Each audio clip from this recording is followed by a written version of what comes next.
Hey there, Bill Miller here, talking about emotional and verbal abuse and even a little bit of domestic violence from the abuser's side, from my perspective, being a former emotional and verbal abuser.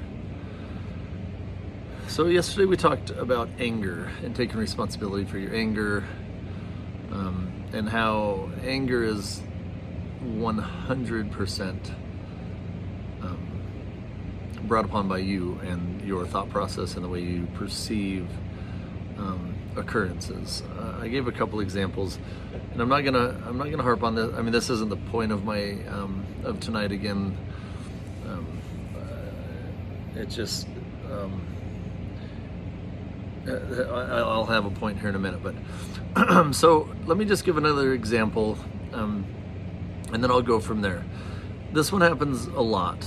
This one's happened a lot to me in my relationship. Say something like my wife. This is actually a true example. She wants to go back to college to get her degree, to finish up her degree.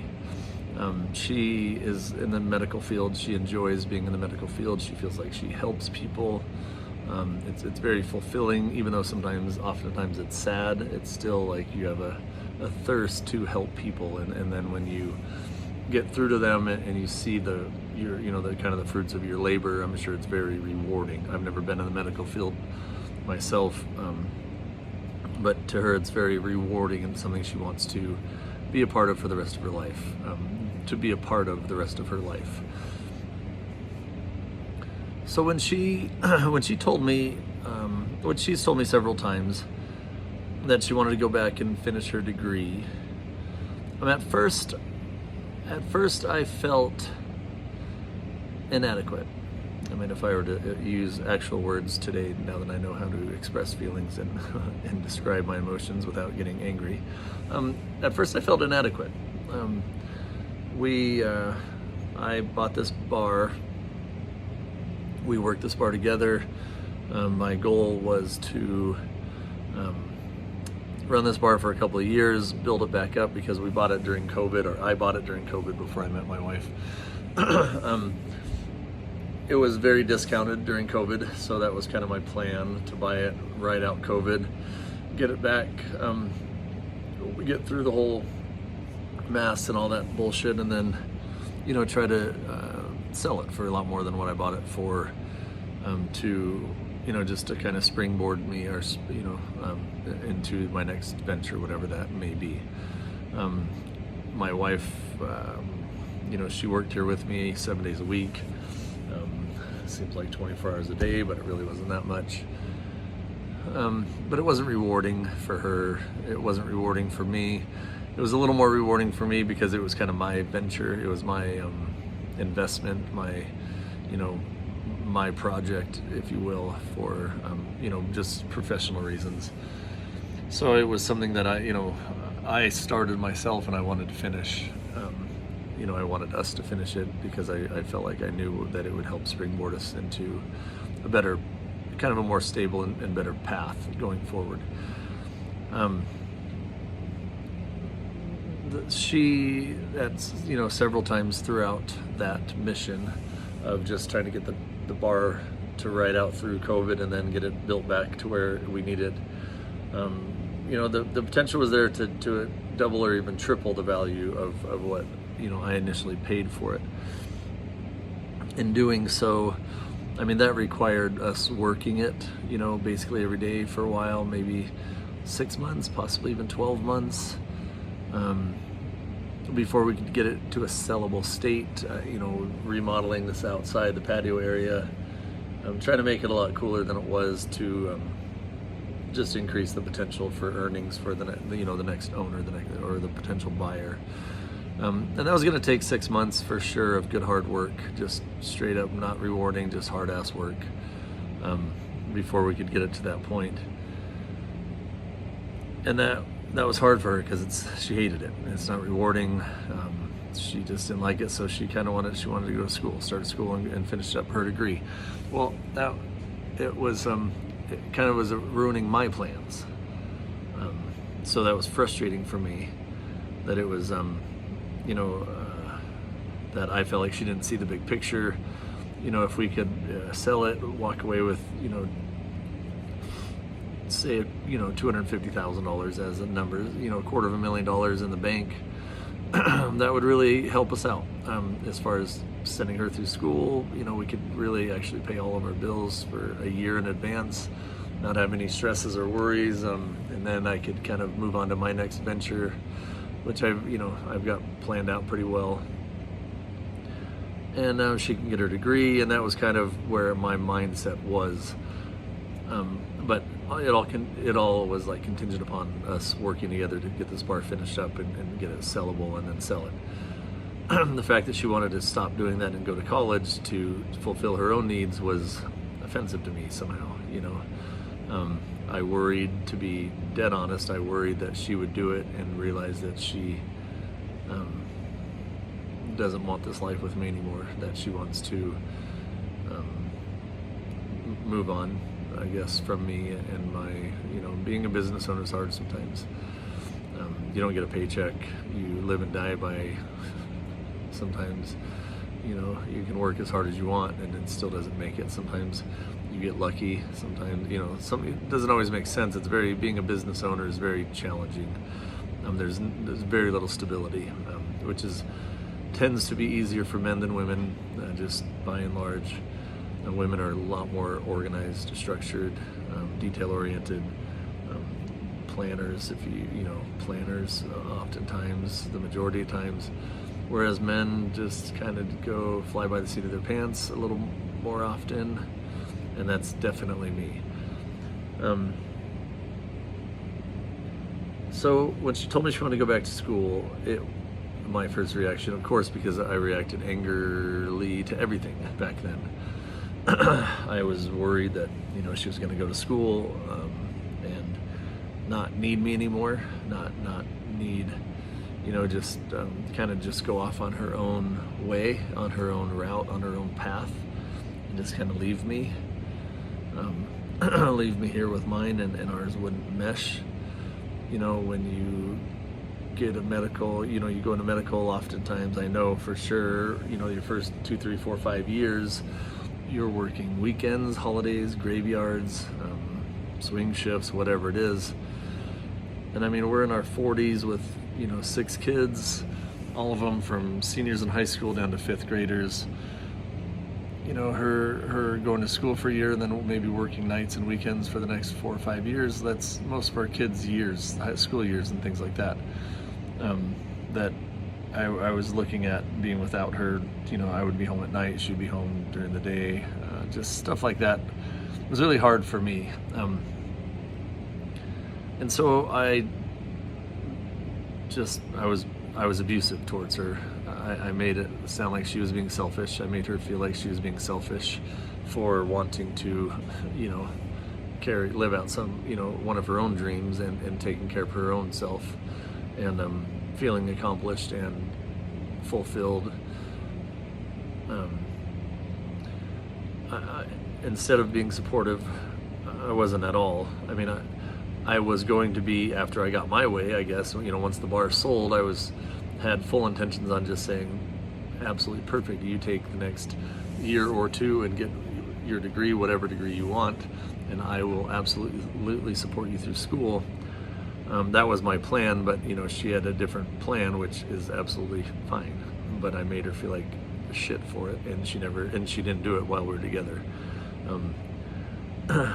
I don't know if she still is going to do that. I don't know how that's going to work. Hopefully one day soon, one day God will bring us back together, and I can still, maybe change my way of thinking a little bit and be more supportive of her right off the bat versus the way I acted before, which was in anger and abuse. So that was one instance where she wanted to do something that I didn't want her to do exactly, because for various reasons, some of them valid reasons. The kid thing is very valid, and working swing shifts in graveyards while raising young kids, very valid for, concern of mine. the way I expressed it to her, not valid, not appropriate, not healthy, not anything. It was just abusive, just making her feel selfish, expecting her to live her life for me for the time being.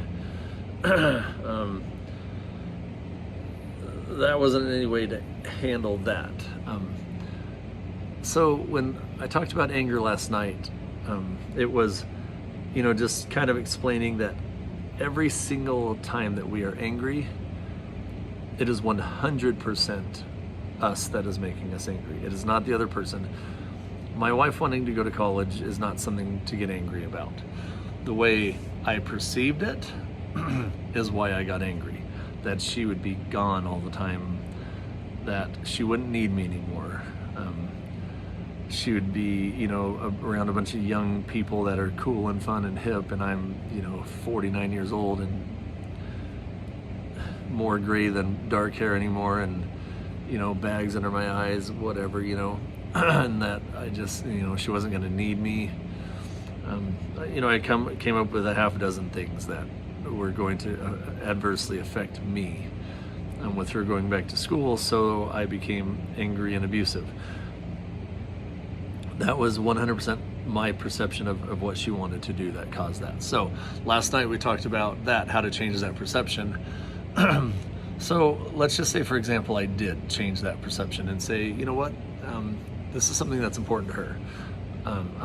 Even though it's not ideal for us right now, we'll make it work. We're both smart. We'll figure it out. We'll make it work.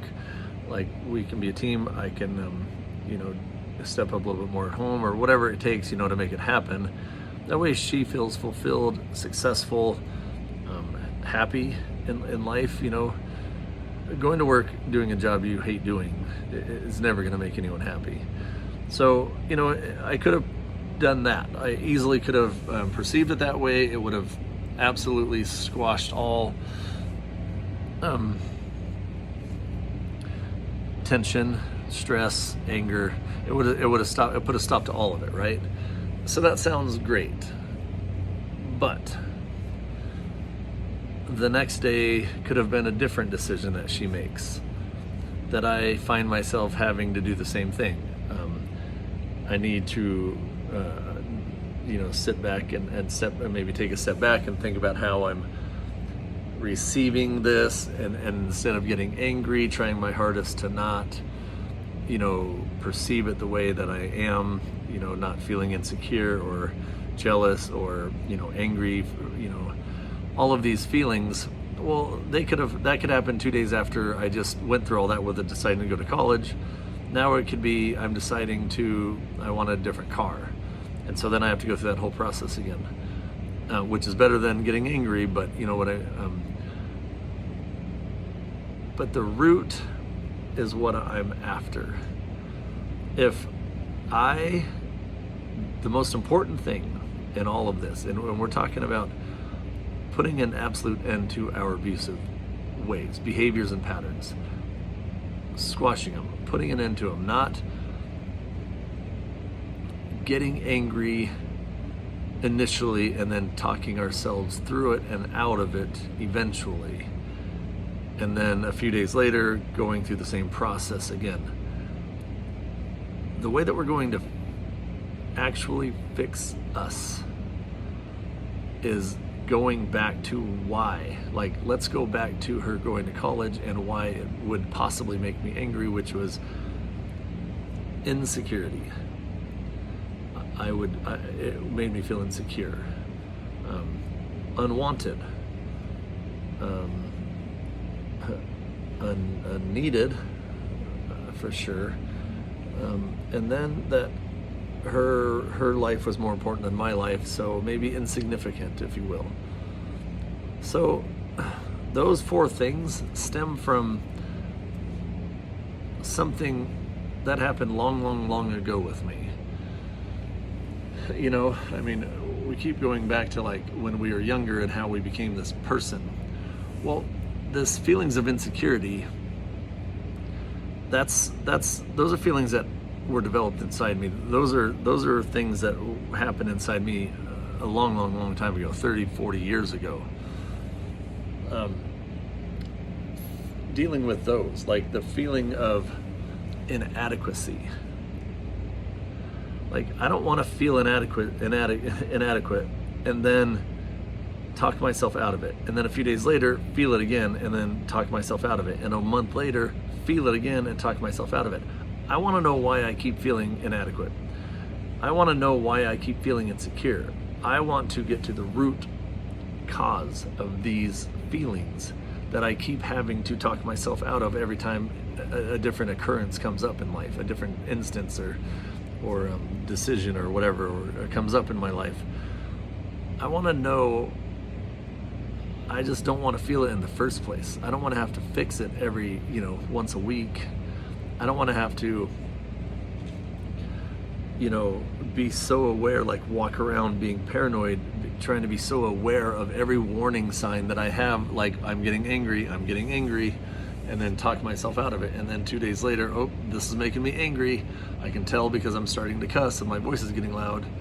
So now I need to talk myself out of it. And then a week later, oops, this is making me angry, and now I need to talk myself out of it. I want to know why I keep getting angry, and I want to fix that. Because, if you could just fix that one thing, which may not be one thing, but if you can fix that root thing, then all these other thousands of instances for the rest of my life, like if you can fix your insecurity, then you're not going to have to worry about controlling your anger every time you feel insecure, the 1,000 times over the next, 40 years that I spent with my wife, that she's going to make me feel insecure. She's not going to make me. She's going to do something that I'm going to perceive, like that I'm going to feel insecure about. If I could just fix the one thing, like why I feel insecure, and handle that to where I don't have insecure feelings anymore, well, I just fixed 1,000 problems going forward in the future, So while this anger stuff and learning how to control your anger is really, really, really important. Learning about why you keep getting angry over little things and taking care of that is 100 times more important. So, like I'm going through this domestic violence book. I actually started Washington State's, I told you this last night, but Washington State's program that they do, and I'm simultaneously doing California State's program that they use for domestic violence offenders. I think that's what it's called. And that's kind of what it's doing so far, is teaching, how to control your anger and this stuff. And I just find myself thinking, through everything I've read, it's like, wouldn't it be easier to just, fix the root cause of why you keep getting angry? Like why, like if your wife, takes an extra 30 minutes at the store shopping, why would that make me angry? Well, it does because I'm insecure, because I feel like she's doing something she shouldn't be doing. And so I get mad, and then I have to talk myself off that ledge so I don't, verbally or emotionally abuse her or physically abuse her when she gets home, and make her feel like shit and make her feel paranoid about, rushing to the store and back every time so she doesn't get in trouble by me or something. I just want to figure out, I want to know what causes me to feel insecure, and I want to take care of that. And then I don't have to worry about all these thousands of little things that would normally cause me to be insecure, that I would have to talk myself down from. So that's kind of that. That's my take on anger. Dealing with anger is one thing. Fixing the reasons or maybe a few reasons that keep causing you to get anger is far more important. So please think about that when you're working on things. Get to the root cause, and it will help eliminate thousands of instances going forward, so you can just live more relaxed and not always worry about your warning signs for her making you mad for this reason or that reason. take care of why you keep getting mad, and you don't have any of that stuff to worry about anymore. Okay, until next time, have a great night.